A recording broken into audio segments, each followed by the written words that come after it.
आज हम पढ़ने जा रहे हैं कि भूगोल के चौथे चैप्टर को। इसमें हम पढ़ेंगे सूर्य की उम्र कितनी है और सूर्य कब तक ऊर्जा को दे सकता है, यानी कि प्रकाश को कब तक दे सकता है। और सूर्य के पास जो सौर ज्वाला ज्वाला उठती है, मतलब कि ज्वालामुखी फूट उठते हैं सूर्य मंडल, सूर्य के पास उसे दक्षिणी ध्रुव को क्या कहते हैं और उत्तरी ध्रुव को क्या कहते हैं। और ये जानेंगे कि सूर्य में जो काले धब्बे दिखाई पड़ते हैं वो क्यों दिखाई पड़ते हैं और कब से कब तक दिखाई पड़ते हैं। तो सबसे पहले हम जान लेते हैं सूर्य की उम्र कितनी है। तो सूर्य की उम्र 5 बिलियन वर्ष है, यानी कि सूर्य की उम्र 5 बिलियन वर्ष है। और भविष्य में सूर्य के द्वारा ऊर्जा देते रहने का समय है 10 घाते 11 प्रकाश वर्ष है। 10 घाते 11 प्रकाश वर्ष। 10 घाते 11 प्रकाश वर्ष, यानी कि भविष्य में जो सूर्य ऊर्जा देगा हमें वो 10 घाते 11 प्रकाश वर्ष तक ही हमें देगा। उसके बाद सूर्य रेड जाइंट बन जाएगा, लाल दानव बन जाएगा और अपने आप में उसका नष्ट हो जाएगा। सूर्य के पास सौर ज्वाला, सबसे पहले समझ लेते हैं सौर ज्वाला क्या है। सूर्य में जो ज्वालामुखी उठते फूटते हैं या उठते हैं, बड़े बड़े तूफान आता है, उसे हम सौर ज्वाला के रूप में जानते हैं। तो सौर ज्वाला के उत्तरी ध्रुव को क्या कहते हैं? सौर ज्वाला के उत्तरी ध्रुव को कहते हैं अरोरा। क्या कहते हैं? अरोरा। अरोरा और बोरेलियस।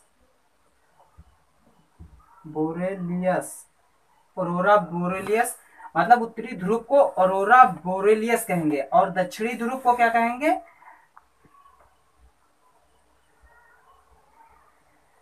दक्षिणी ध्रुव।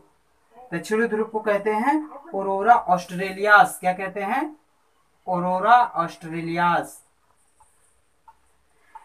तो सौर ज्वाला के उत्तरी ध्रुव को क्या कहते हैं? अरोरा बोरेलियास कहते हैं। और सौर ज्वाला के दक्षिणी ध्रुव को क्या कहते हैं? अरोरा ऑस्ट्रेलियास कहते हैं। हमने ये जाना। अब हम ये समझ लेते हैं कि कभी कभी आपने देखा होगा कि सूर्य में काले धब्बे दिखाई पड़ते हैं। दरअसल वो काले धब्बे क्या होते हैं? गैस के खोल होते हैं।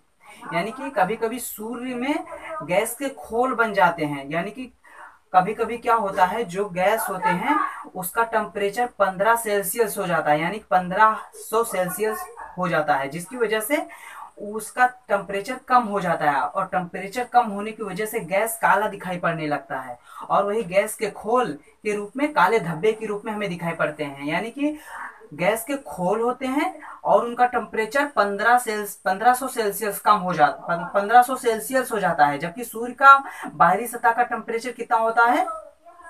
6000 सेल्सियस होता है। तो सूर्य के जब 6000 सेल्सियस है, उसके सतह मतलब गैस के खोल का टेम्परेचर 1500 सेल्सियस हो जाता है, तो उसका टेम्परेचर कम हो जाता है। का टेम्परेचर कम होने की वजह से वो काला दिखाई पड़ने लगता है और काला दिखाई पड़ने की वजह से हमें दूर से लगता है कि वो सूरज में काला धब्बा दिखाई पड़ रहा है। दरअसल वो गैस का गोला ही होता है जो सूर्य में दिखाई पड़ता है काले धब्बे के रूप में।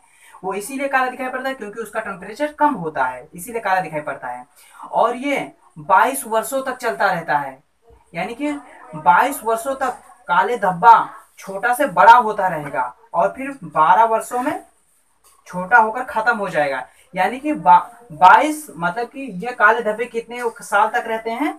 तो ये काले धब्बे 22 वर्षों तक रहते हैं। 22 वर्षों तक 11 वर्ष तक बड़े होंगे, 11 वर्ष तक बड़े होंगे और फिर 11 वर्ष तक छोटे होंगे, 11 वर्ष तक छोटे होंगे। ये कुल मिला के 22 वर्ष तक होगा। यानी कि धीरे धीरे बड़ा होगा 11 साल तक और फिर 11 साल तक धीरे धीरे कम हो जाता है। तो हमने समझा कि सूर्य में काले धब्बा क्यों दिखता है और वो कब तक रहता है। तो ये 22 वर्षों तक रहता है काला धब्बा सूर्य में और खत्म हो जाता है, फिर उसके बाद बनता है धीरे धीरे। हमने ये जाना। और हम ये बता देते हैं कि सूर्य की प्रकाश धरती तक पहुंचने में कितना समय लगता है। यानी कि सूर्य के प्रकाश सूर्य के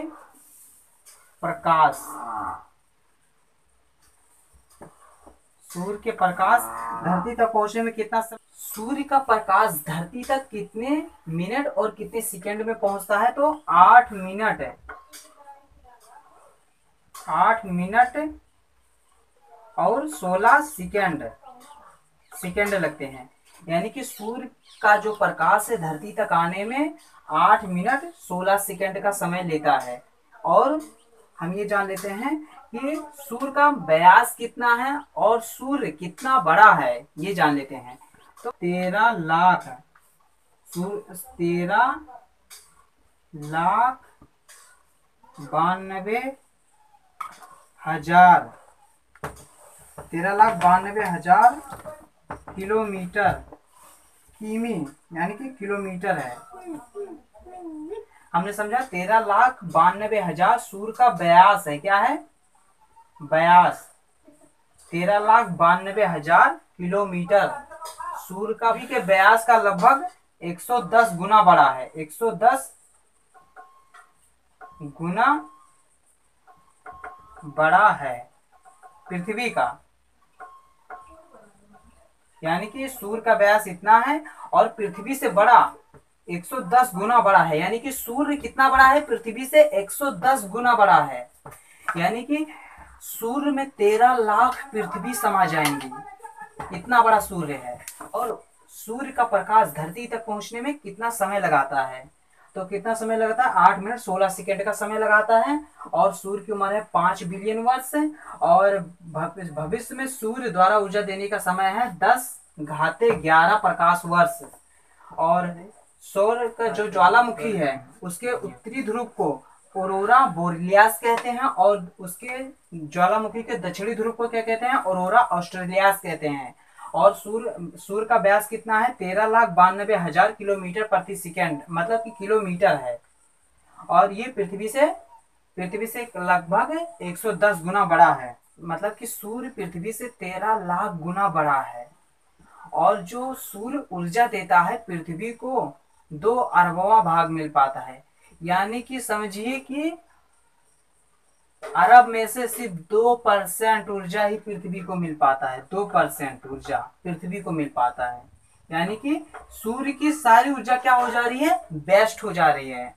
यानी कि सूर्य की जितनी भी ऊर्जाएं उत्पन्न होती हैं उसमें से पृथ्वी को सिर्फ 2% ही मिल पाता है अरब में से। इतना कम ऊर्जा। जिस दिन इंसान सूर्य के सभी 100% ऊर्जा का प्रयोग करना सीख जाएगा उस दिन कौन सा सिविलाइजेशन शुरू हो जाएगा? 5th जनरेशन सिविलाइजेशन शुरू हो जाएगा। यानी कि 5th जनरेशन। इस जनरेशन के इंसान बहुत ही अक्लमंद होंगे और बहुत ही तेज होंगे। वो लाइट की स्पीड से चल सकेंगे और लाइट की स्पीड से अपने आप को बदल पाएंगे। यानी कि अभी हमारा त्वचा देखिए ठोस है, और जब ये सूर्य की ऊर्जा 100% इंसान यूज करना सीख जाएगा तो कौन सा सिविलाइजेशन शुरू हो जाएगा? 5th जनरेशन सिविलाइजेशन शुरू हो जाएगा। इस जनरेशन के लोग बहुत ही बुद्धिमान, बहुत ही अक्लमंद और बहुत ही तेज होंगे। वो लोग मतलब कि अपने आप को कॉस्मिक ईयर में बदल लेंगे, यानी कि प्रकाश में बदल लेंगे, और इसकी वजह से वो जिंदा रहेंगे। वो किसी भी ग्रह पे आसानी से चले जाएंगे और वहां पर जिंदा रह पाएंगे सिर्फ उसकी सूर्य की वजह से। आज दोस्तों हमने इतना समझा। मिलेंगे नेक्स्ट वीडियो में, तब तक के लिए जय हिंद।